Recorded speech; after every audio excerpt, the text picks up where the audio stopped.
లడ్డు కల్తీ నెయ్యి వ్యవహారంపై కూటమి ప్రభుత్వం సీరియస్ గా స్పందించింది. కల్తీలో భాగమైన ఏ ఒక్కరిని వదలబోమని చేసింది.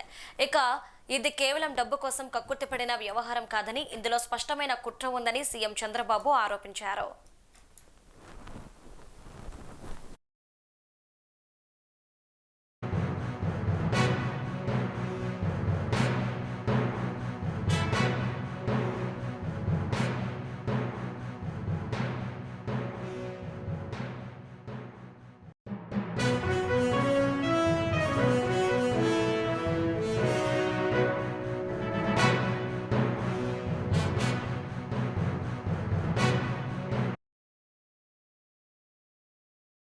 ఎంత దుర్మార్గంగా మాట్లాడుతున్నారంటే, నేను అపాలజీ చెప్పాలి, మేము చెప్పాలి.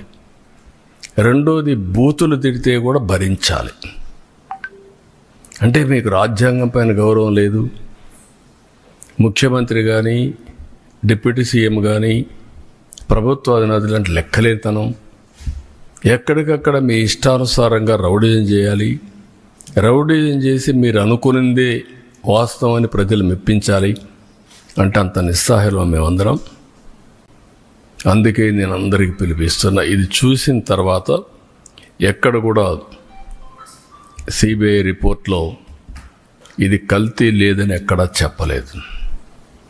నేను అతని స్పీచ్ చూస్తే ఏమనాలో నాకు తెలియదు. కరుడు కట్టిన నేరస్తులు ఏ విధంగా అసత్యాన్ని నమ్మించడానికి ప్రయత్నం చేస్తారో అదే చేస్తున్నారు. నేను ఆంధ్రప్రదేశ్లో ఉండే భక్తులందరినీ ఒక సామాన్య భక్తుడుగా అపీల్ చేస్తున్నాను. రిపోర్ట్స్ అన్నీ మీ రోజుల్లో ఉంటాయి. దేవుని యొక్క పవిత్రత మనం కాపాడుకోవడం మనందరి బాధ్యత.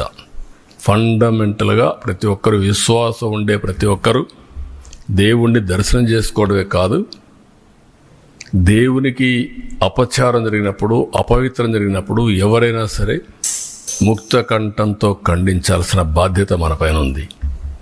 తిరిగి ఇలాంటి చేయాలంటే ఎవరైనా భయపడే పరిస్థితి రావాలి.